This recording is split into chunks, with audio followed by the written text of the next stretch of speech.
था हर राह में, आस था हर चाह में, आस था हर भाव में, आस था सद्भाव में।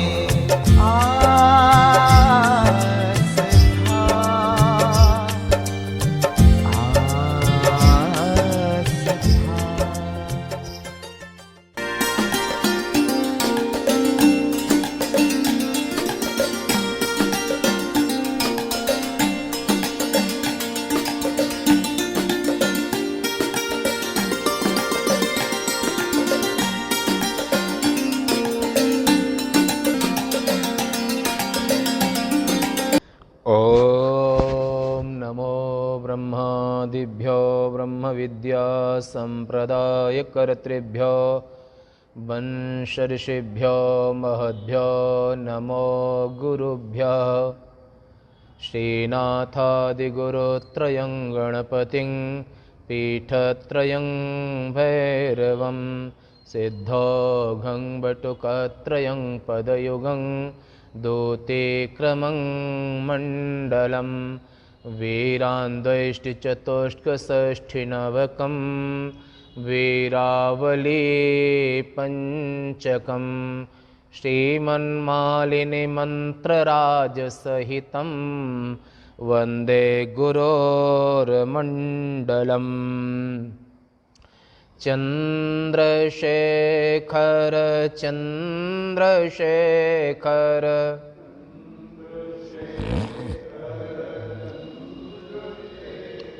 चन्द्रशेखर चन्द्रशेखर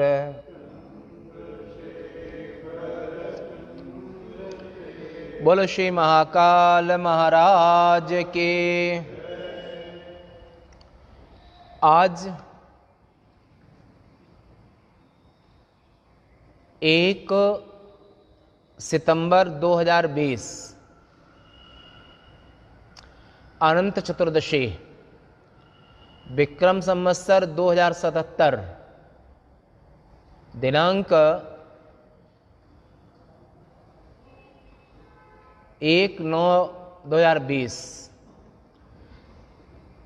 इंदौर महानगरांतर्गत गीतावन ट्रस्ट की ओर से समायोजित चातुर्मास के अंतर्गत प्रातः काल के सत्र में वेदव्यास प्रणीत द्वापुर के अंत में वेदव्यास प्रणीत शिष्यो महापुराण में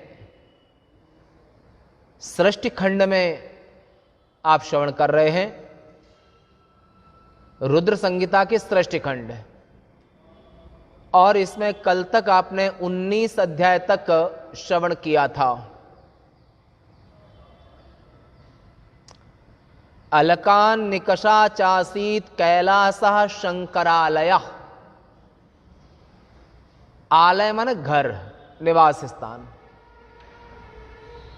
और जहां पर अलकापुरी है तो अलकापुरी की बात कल आपने सुनी थी कि बद्री विशाल के आगे व्यास गुफा, भीमपुल, वसुधारा, लक्ष्मीवन और चक्र तीर्थ और स्वर्गारोहिणी, यहां तक कल आपने सुना था कि वहां तक। और उसके आगे का जो भाग है उधर का, जहां पर ब्रह्म कमल होते हैं, वहां उधर का भाग जो है वो कुबेर का स्थान कहा है ऋषियों ने। ब्रह्मकमल की पैदाइश, जो ब्रह्मकमल पैदा होते हैं वो अलकापुरी का क्षेत्र, अलकापुरी के क्षेत्र के अंतर्गत ही आता है। और उसी क्षेत्र में महादेव ने अपना स्थान बनाया जो विष्णु के कारण है। तो उन्होंने एक बात कही थी कि हम अपने अंश से रुद्र के रूप में अवतार ग्रहण करूंगा। तो एक रूप से वो विष्णु बन गए, एक रूप से ब्रह्मा बन गए और एक रूप से रुद्र बन गए। तो ऐसे कुबेर के यहाँ जाना ठीक नहीं है, तो उन्हें रुद्र के रूप में वहां पर शंकरालयम, रुद्र के रूप में वहां पर निवास उन्हें स्वीकार किया। ब्रह्मा जी ने कहा कि हे नारद, त्वं शृणु मुने शिवागमनमुत्तमं कैलासे पर्वत श्रेष्ठे कुबेरस्य तपोबलात्। कुबेर के तपोबल से कैलाश नाम का क्षेत्र कुबेर को प्राप्त हुआ। निधिपतित्व वरं दत्त्वा गत्वा स्वस्थानमुत्तमं विचिन्त्य हृदि विश्वेशः कुबेर वरदायकः। कुबेर को वर देने वाले जो महादेव हैं, उन्होंने कुबेर को निधिपति बना दिया।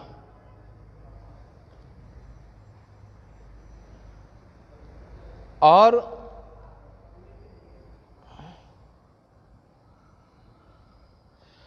कुबेर वहां पर उस अलकापुरी में रह करके हृदय विश्वेशम, अपने हृदय में विश्वेश्वर भगवान महादेव का चिंतन करते हुए निवास करने लगे।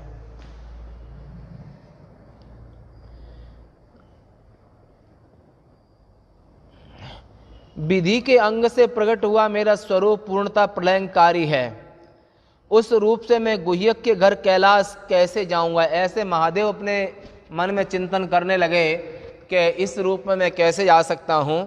तो उन्होंने उसका मित्र बनकर के कुबेर के समीप निवास करता हूं और महान तपस्या करूंगा और अलकापुरी के पास में ही, और जिसकी सेवा ब्रह्मा विष्णु आदि भी करते हैं, वह मुझसे सर्वथा अभिन्न और निराकार है, रुद्र का रूप।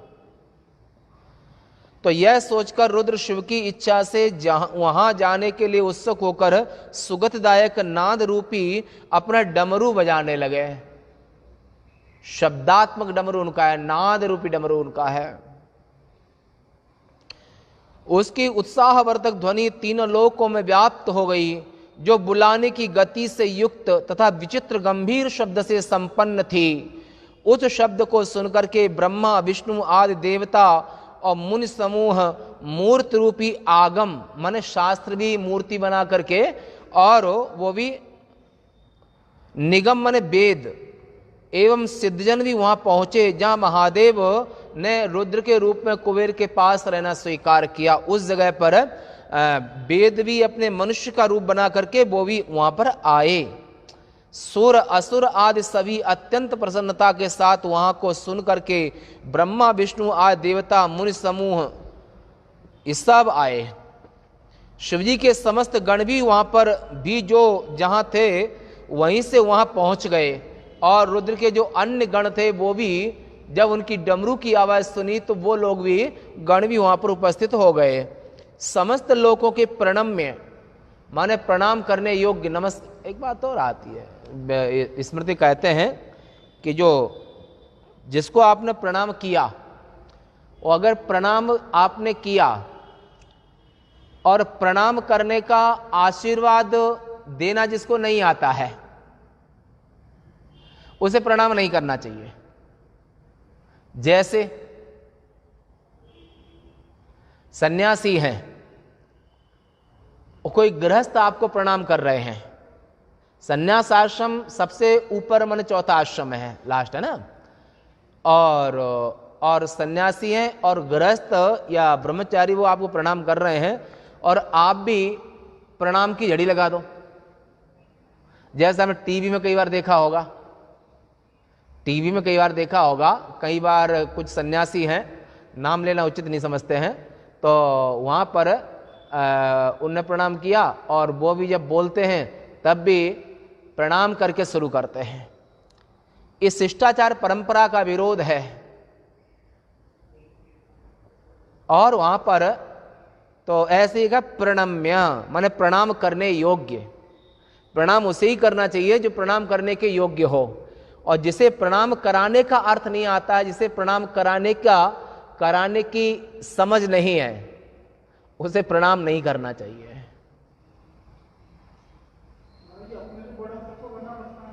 नहीं, वो तो करना चाहिए।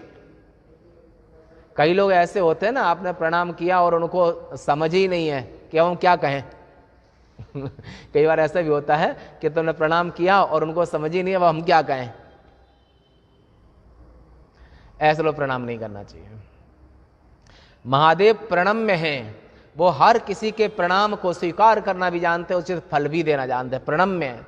आपने टीवी में देखा हो, कई बार में टीवी में कोई सन्यासी उसमें है और उनने प्रणाम किया तो वो भी प्रणाम करने लगते हैं, चाहे नेता हो कोई या वो हो। नहीं, ये वेश एक अग्निवेश है। एक समय की बात है, आर्य संस्कृति है ना, तो त्रेता के लास्ट में बात है, तो लक्ष्मण को घटना तो घट गई जो आपको मालूम होगी। लक्ष्मण को मृत्युदंड देने वाली बात आ गई। अब लक्ष्मण जैसे राजकुमार को मृत्युदंड दे दें, कितने सामान्य बात नहीं है। तब वहीं पर हनुमान जी ने उन्हें एक बात कही थी कि श्रेष्ठ पुरुषों का जो त्याग है मृत्यु बराबर है। संभावित से चाप कीर्ति, संभावित व्यक्ति जो यशस्वी व्यक्ति है, यशस्वी व्यक्ति अगर यश नष्ट होता है तो मरने से बेहतर होता है। तो जो सम्मानित व्यक्ति को अगर आप त्याग देते हैं तो वो भी उसको मृत्युदंड ही होता है। और मर्यादा पुरुषोत्तम ने यही किया था। सुमित्रा नंदन, मैं तुमको आज त्यागता हूं। इस आघात को वो सह न पाए और सरजू में जाकर के अपने प्राणों को त्याग दिया कि प्रभु ने हमको त्याग दिया, अब रह के क्या करेंगे। तो आदरणीय और सम्माननीय व्यक्ति होते हैं वो इसको समझते हैं। ऐसे ही छोटे बड़ों को प्रणाम करें चलेगा, पर बड़े अगर छोटे को प्रणाम करने लगे तो दोनों के पुण्यों को क्षय होता है। सन्यासी गृहस्थ को प्रणाम करने लगे तो सन्यासी का भी पुण्य क्षय होगा, गृहस्थ का भी क्षय होगा। गृहस्थ अगर विरक्त को प्रणाम करता है तो गृहस्थ का पुण्य बढ़ता है। ऐसे तो ऐसे प्रणम्य जो महादेव हैं, वे महादेव जो सबके प्रणम्य हैं, समस्त लोकों के प्रणम्य महान भाग्यवान गुणों के स्वामी भी उस स्थान पर पहुंचे। उनकी संख्या को भी कहता हूं, सुनो। गणेश्वर शंख कर्ण 1 करोड़ गणों के साथ वहां गए। ये महादेव के गणों की संख्या आ रही है, तो इनको याद रखना कि सोचो कि आज जब से संसार है उससे गण कितने हैं और महादेव के पास में कितने गण हैं। आप पृथ्वी लोक से ऊपर की लोग जब गमन करेंगे तो पृथ्वी लोक से अंतरिक्ष कई गुना बड़ा है और यहां से स्वर्गलोक बड़ा है और स्वर्गलोक से महारलोक बड़ा है और महारलोक से जनलोक बड़ा है, जनलोक से तपलोक बड़ा है, फिर सत्यलोक बड़ा है। 7-7 गुणे बड़े हैं ऊपर के लोक। ऊपर के लोग 7-7 गुणे बड़े हैं। तो जब महादेव वहां पर रुद्र भगवान, ध्यान रखना, जो विष्णु के कारण वो भगवान महादेव नहीं, यहां पर जो ब्रह्मा विष्णु रुद्र के रूप में जो अवतार लिया है, ऐसे रुद्र ने यहां पर कुबेर के यहां पर स्थान बनाया अपना। तो रुद्र के जो गण हैं वो आने लगे। तो शंख कर्ण 1 करोड़ गणों के साथ वहां गए, 10 करोड़ गणों के साथ केकराक्ष, 8 करोड़ गणों के साथ विकृत, 64 करोड़ गणों के साथ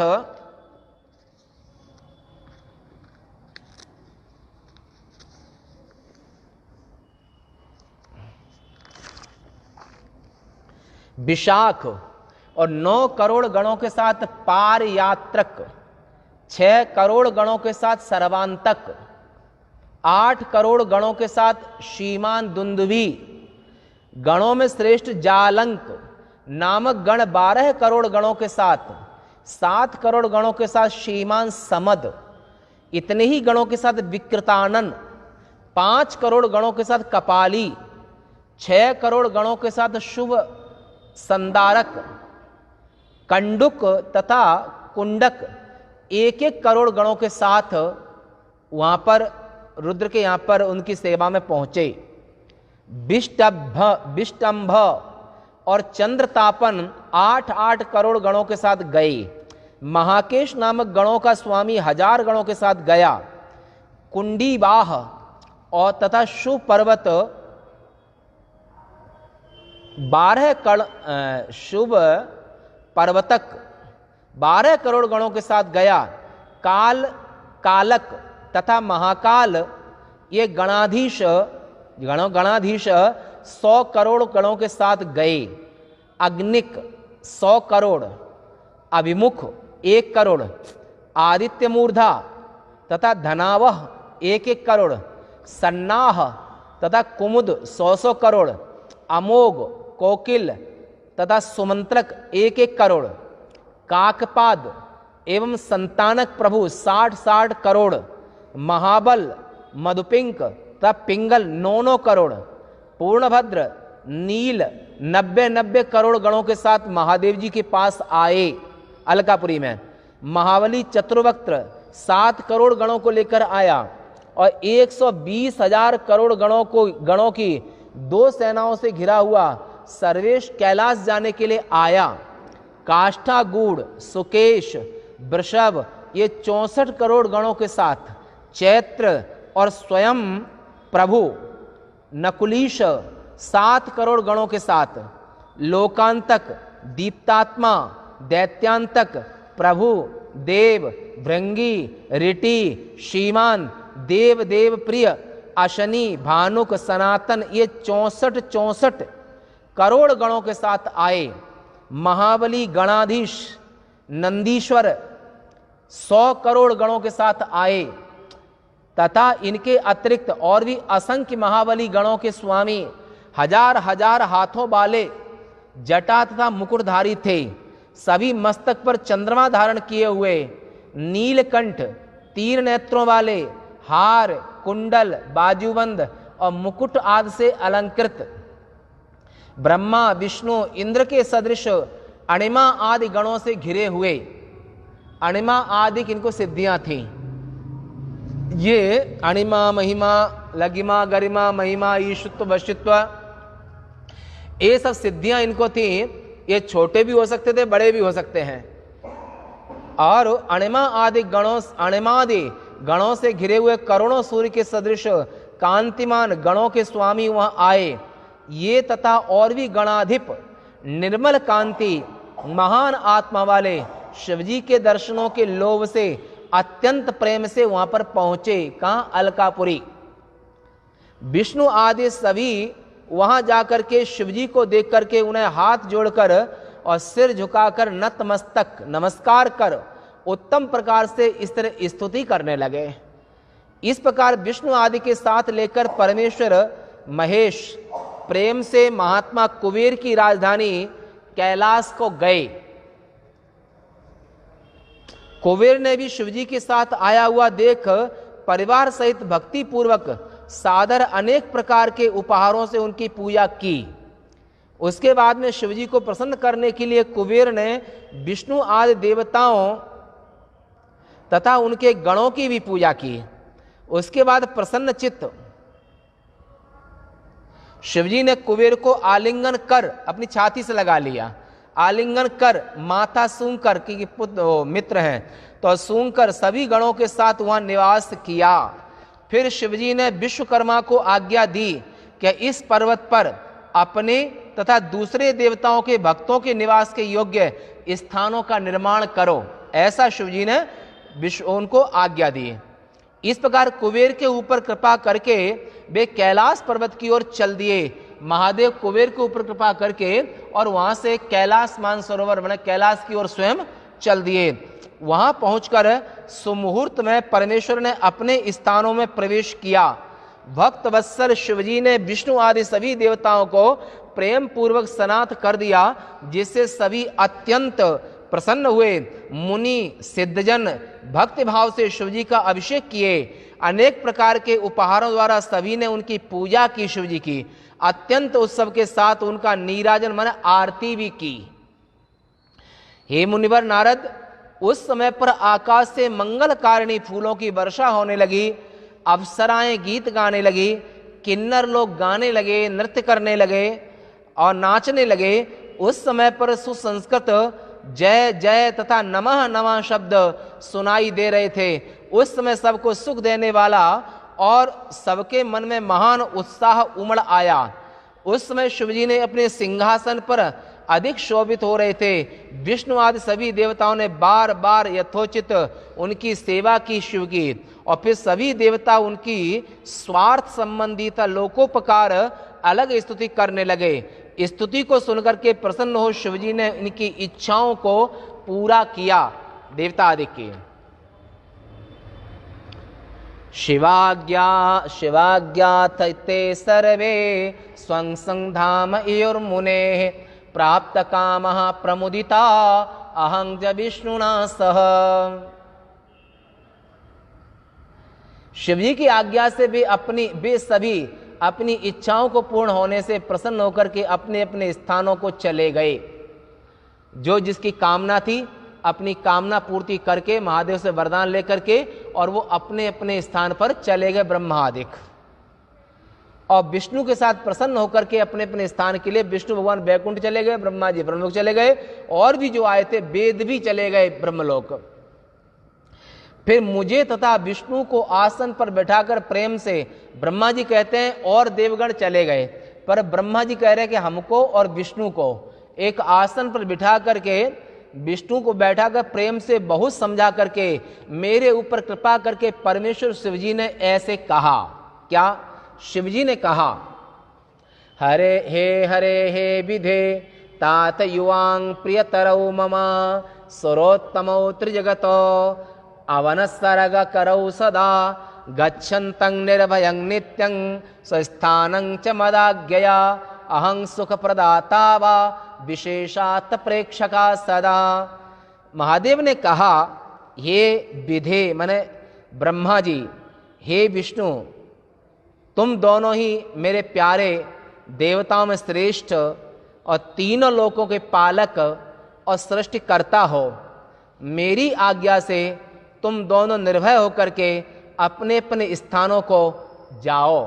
ऐसा विष्णु और ब्रह्मा को बहुत स्नेह प्रेम दे करके महादेव ने उनको रवाना किया। मैं आप दोनों को सुख देने वाला हूं, तब विशेष रूप से सदा तुम्हारी देख रेख करता रहूंगा। शिवजी के ऐसे वचनों को सुनकर के उन्हें भलीभांति प्रणाम कर उनकी आज्ञा से मैं और विष्णु जी प्रसन्न होकर के अपने धाम को आ गए। उसी समय प्रसन्न होकर शिवजी ने कुबेर का हाथ पकड़ करके और अपने पास बैठा करके शुभ वचन कहे। शिवजी ने कहा कुबेर से, कुबेर का हाथ पकड़ करके और शिवजी ने कहा, हे मित्र, मैं तुम्हारी मित्रता के वश में होकर तुम्हारा मित्र बन गया हूं। हे निष्पाप, तुम निर्भय होकर के अपने स्थान को जाओ, मैं तुम्हारा सदा सहायक रहूंगा। शिवजी के इस प्रकार वचनों को सुनकर के प्रसन्नचित्त कुबेर उनकी आज्ञा से अपने धाम को गया। फिर शिवजी पर्वत श्रेष्ठ कैलाश में अपने गणों के साथ स्वच्छंद होकर योग विधि से ध्यान में तत्पर हो गए। वे कभी आपकी अपनी आत्मा का ध्यान करते, कभी योग में तत्पर हो जाते और स्वच्छंद चित्त होकर के कभी अपने गणों का इतिहास सुनाते, कभी बिहार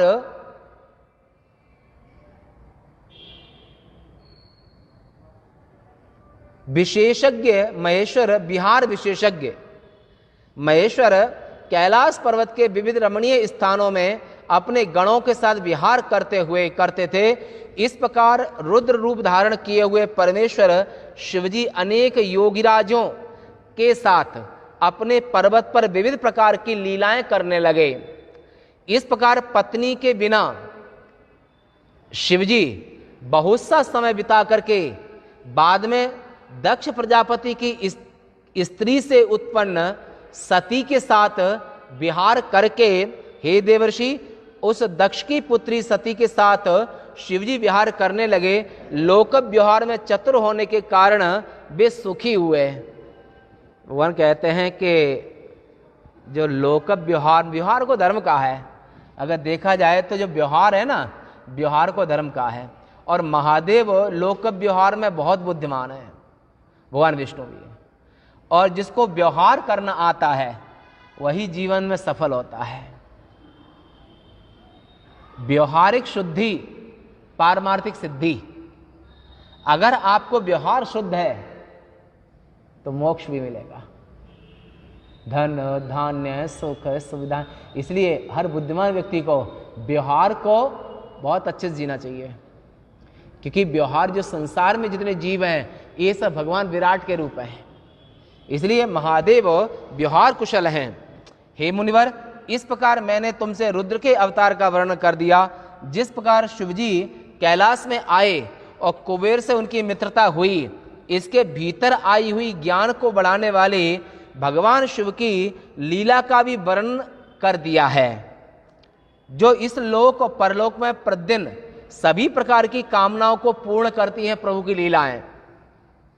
इस कथा को जो सावधान होकर के पढ़ता है या सुनता है, वह इस लोक में सुखों को भोग करके और परलोक में मुक्ति को, माने शरीर छोड़ने के बाद में उसको दोबारा माया बांध नहीं सकती है, मुक्त हो जाता है।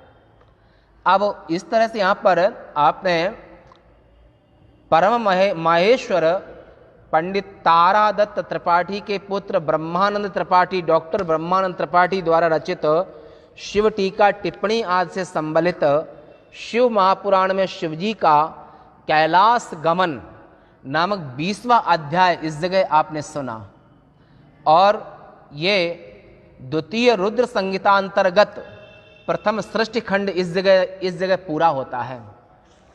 अब आगे आप रुद्र संहिता के ही आप सती खंड को श्रवण करेंगे। अब कल हम इसमें प्रवेश तो करेंगे, पर कल इस शरीर को जाना भी है। कल बस एक दिन का कथा और है, कल पूर्णाहुति भी है और कल जाना भी है, परंतु सती खंड का प्रथम अध्याय कहने का प्रयास करेंगे हैं। तो ऐसा संकल्प है कि एक दिन में एक ही अध्याय कहेंगे। तो अब ये प्रसंग यहाँ पूरा होता है। अब इसके बाद में अगर किसी कोई प्रश्न हो तो बोल सकते हो, और नहीं तो फिर आगे और प्रसंग बढ़ाएं क्या आगे। तो अगर किसी कोई प्रश्न हो तो उस पर विचार करते हैं। आज अभी 15-20 मिनट है। कोई अध्याय छोटे होते हैं, कोई बड़े होते हैं, पर संकल्प है एक दिन में एक ही अध्याय बोलेंगे, चाहे बड़े हों या छोटे हों, हैं। किसी कोई प्रश्न बोलो। हे भगवान बोलो।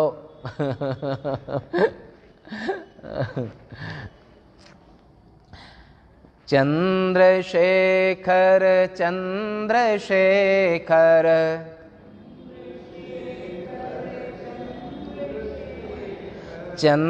चंद्रशेखर पाहि मां, चंद्रशेखर रक्ष मां।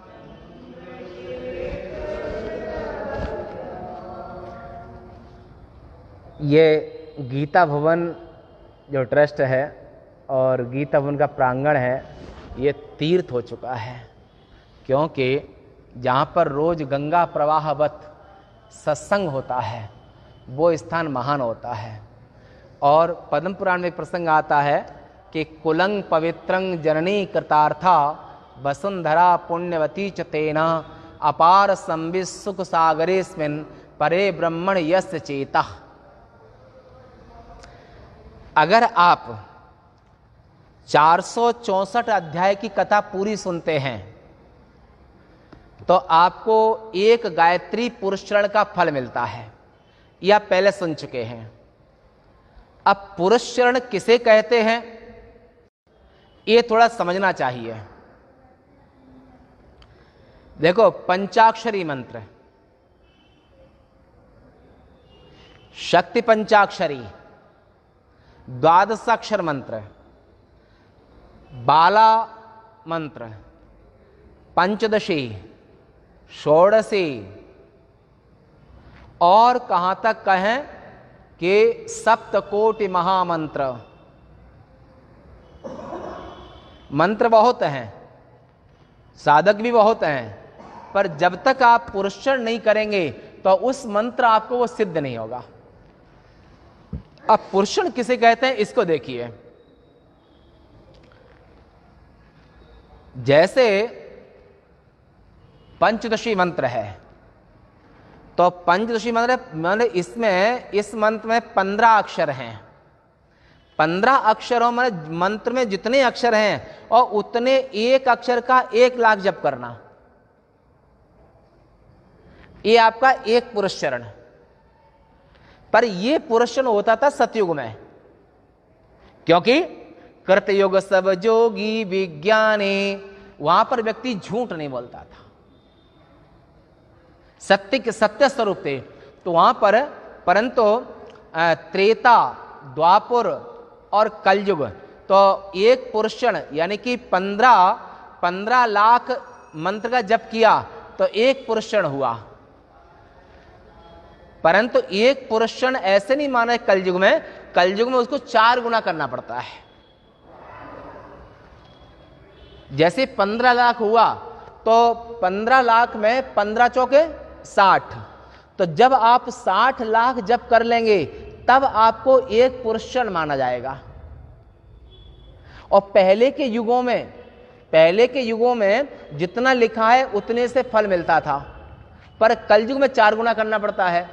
अब आपने ये तो कर लिया, 60 लाख जप किया, ये आपको और विधि से खाने का, पीने का, एक बार भोजन और बहुत सारे नियम है वहाँ पर, अपने गुरुजनों से समझना चाहिए।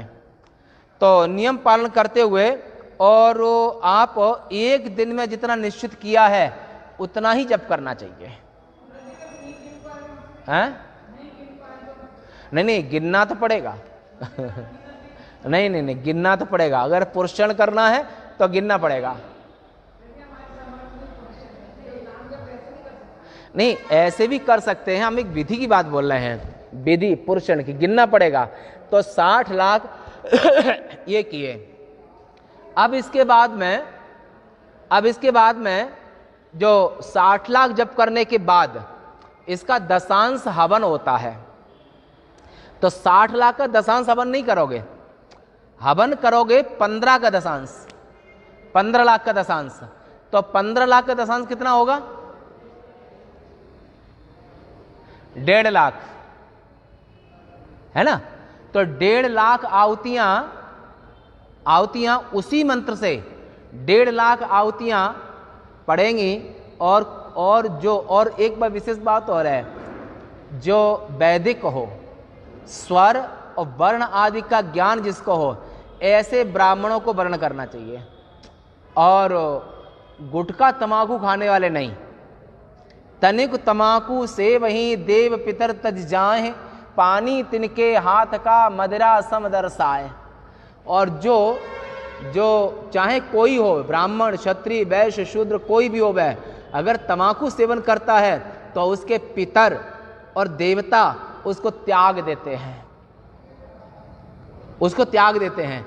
तो ऐसे ब्राह्मणों को आहूत करना चाहिए, बुलाना चाहिए, जो तुम्हारा हवन कराएं, मंत्र बोलें कि जो गुटखा तमाकू न खाते हों, व्यसनी न हो और स्वर आदि का जिनको ज्ञान हो, ऐसे ब्राह्मणों को बुला करके। और जब 1.5 लाख आहुतियां, मैंने पंचदशी मंत्र की 1.5 लाख आहुतियां, ठीक है, तो ये उसका अंग है। अब बात ये रही कि हवन हो गया, अब तर्पण होना है। तो 1.5 लाख का दशांश कितना हुआ? 1,500।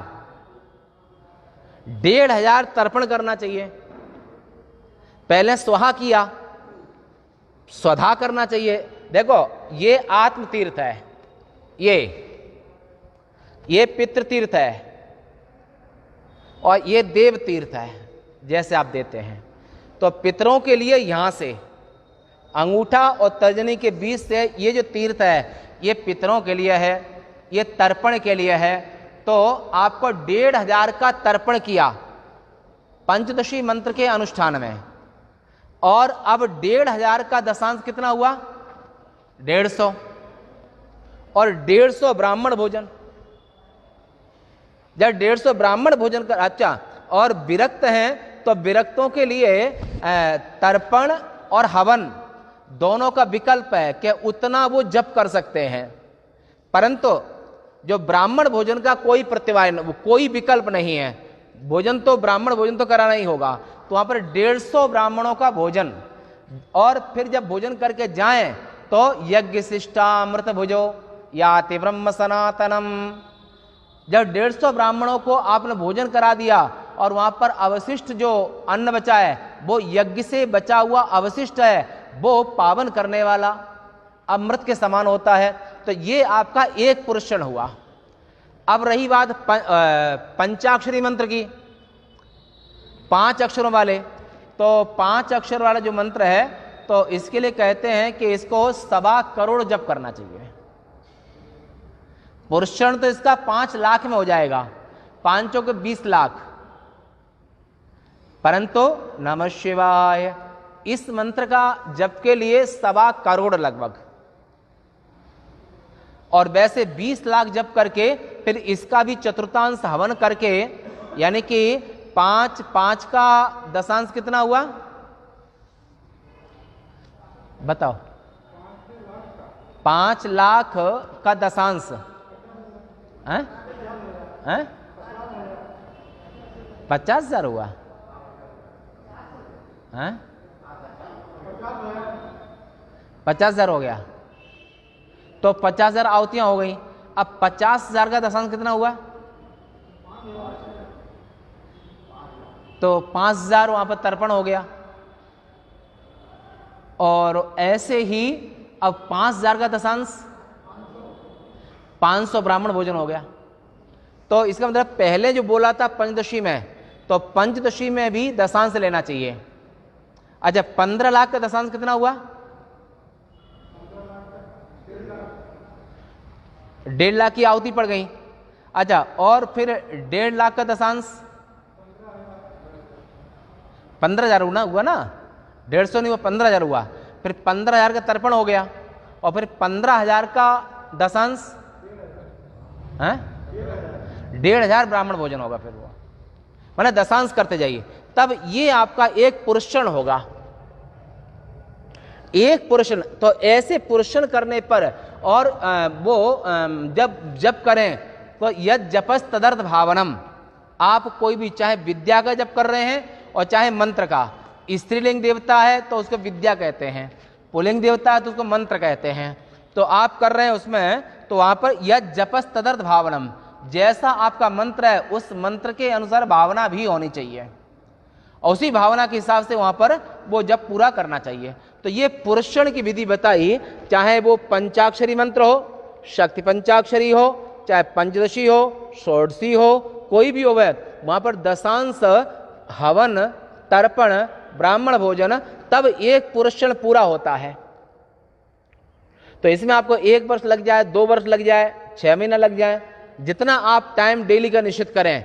अगर डेली का 10,000 करना है या डेली का 20,000 करना है, जैसी तुम्हारी क्षमता हो वैसा पर डेली करना है इतना। तो ये पुरुषण, और पुरुषण करने के बाद ही गुरुमंत्र सिद्ध होता है। पुरुषण अगर नहीं किया है तो गुरुमंत्र सिद्ध भी नहीं होता है। नहीं, वो सिद्ध होता है, पर तुमको जो मिला है, तुमने क्या किया? मंत्र तो अपने आप में सिद्ध हैं, उन्हें कोई जरूरत नहीं है। जरूरत है हमें अपने अंतःकरण में आत्मसात करने की। उस मंत्र को मंत्र कवचंग विदधीत, उस मंत्र को, अपने गुरु मंत्र को, इष्ट मंत्र को, गायत्री मंत्र को आत्मसात करने की। और आत्मसात जब ही होगा जब आप वर्षों तक उस विद्या का अभ्यास करोगे, लगातार जप करोगे।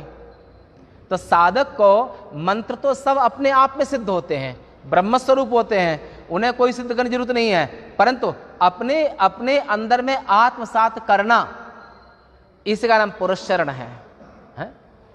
तो आज यहीं तक, शेष वार्ता कल। और अरे नहीं, करते हैं, करने वाले करते हैं। ग्रस्तों को भी 4 घंटा 5 घंटा डेली अगर निकाल सको तो विरक्त लोग सुबह से लेकर के सूर्योदय समारंभ यावत सूर्य, माने सूर्योदय से शुरू करते हैं और सूर्यास्त तक जप करते हैं विरक्त लोग। 8 घंटा किया, 10 घंटा किया। गृहस्थों में 24 घंटे में अगर तुम 4 घंटा भी समय निकाल लेते हो या 5 घंटा भी समय निकाल लेते हो, तो 4-5 घंटा अगर डेली निकालते हो तब भी तुम किसी मंत्र को सिद्ध कर सकते हो। पर नियम निभाना पड़ेगा, कार्य तो करना पड़ेगा, नियम निभाना पड़ेगा। है? ये शरीर का खुद ही अभी चल रहा है। देखो अभी इस शरीर ने पहले चाहे 12 अक्षर मंत्र, 12 अक्षर को भी पोषण किया, पंचदशी का भी किया, बाला का भी किया और पंचाक्षरी का भी किया, सब किए। और अभी महासोरती का चल रहा है, इसमें लगभग 22 महीना लगेंगे, डेली होता है। तो ऐसे ही संकल्प तो करना चाहिए। हाँ, हम ज्यादा समय निकाल सकते हैं तो तुम 4 घंटा निकाल लो, परंतु कुछ पाने के लिए कुछ खोना पड़ता है।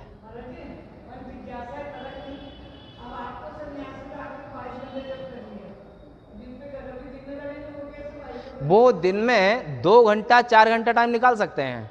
24 घंटे में 2 घंटा या 4 घंटा दिन में, नहीं तो रात में निकाल लो बस। तो 4 घंटा आपने किया। अब 4 घंटे में आपको जो 12 अक्षर मंत्र है, इसमें लोग कितना टाइम लगता है एक माला में? लगभग 2 से ढाई मिनट। 2 से ढाई मिनट है, 2 से ढाई मिनट। 3 रख लो, 3 मिनट एक माला में, 3 मिनट रख लो तो 60 मिनट में कितनी माला हो गई? 1 घंटे में 20 माला बराबर, और 2 घंटे में 40। हाँ, 2 घंटे में 40 और 4 घंटे में 80, 5 घंटे में 100 माला।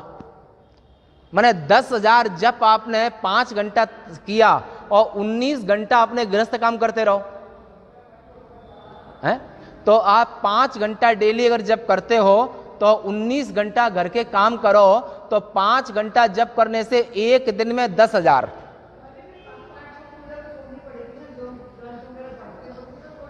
नहीं तो उनको छोड़ दो। हाँ, भगवान का जप ही तो कर रहे हो, भगवान के पास ना। तो सुनो, अब 5 घंटा आपने एक दिन में किया तो 10,000 हो गया। तो एक महीने में कितना हुआ? एक दिन में 10,000। तो एक महीने में कितना हुआ? 10 तिया 30, कितना? 3 लाख। सुनो, एक महीने में 3 लाख हो गया। ये सुनो, एक महीने में 3 लाख जप हो गया बराबर। 2 महीने में 6 लाख, ठीक है, और 4 महीने में 12 लाख। तो 4 महीने में आपका पोषण 12 लाख का पूरा हो जाएगा।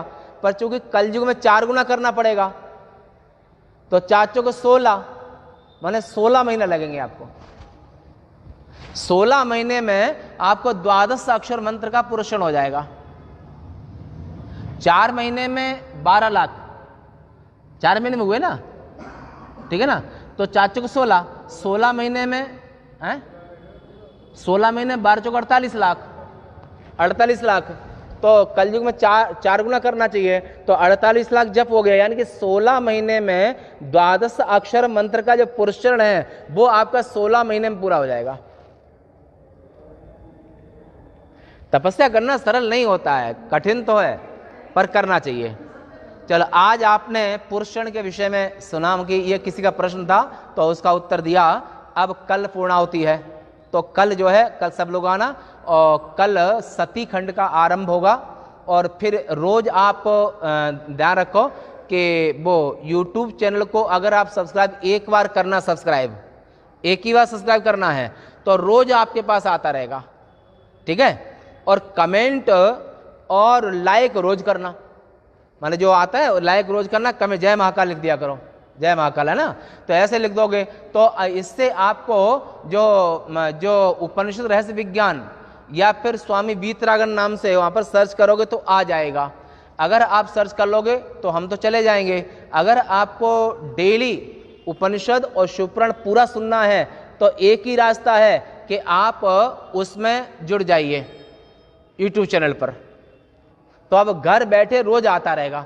तो सुबह का 50 मिनट, शाम का 25 मिनट, है ना। तो उसमें आप नहीं तो नंबर, और जो नंबर देना, नंबर ले लेना और उसको सब्सक्राइब कर लेना, रोज आता रहेगा। आज वाणी को ही विराम देंगे, शेष वार्ता कल। पूर्णमदः पूर्णमिदं पूर्णात् पूर्णमुदच्यते पूर्णस्य पूर्णमादाय पूर्णमेवावशिष्यते। ओम शांति शांति शांति। शंकरं शंकराचार्यं केशवं बादरायणं सूत्रभाष्य कृतौ वंदे भगवन्तौ पुनः पुनः। ईश्वरो गुरुरात्मेति मूर्तिभेद विभागिने व्योमवद्व्याप्तदेहाय दक्षिणामूर्तये नमः। ओम शांति शांति शांति।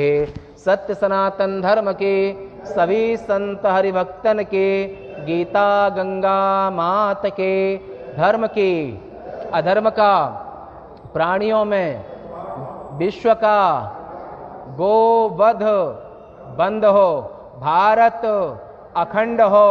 बोलो सत्य सनातन धर्म के। नमः पार्वती पते। हर हर महादेव।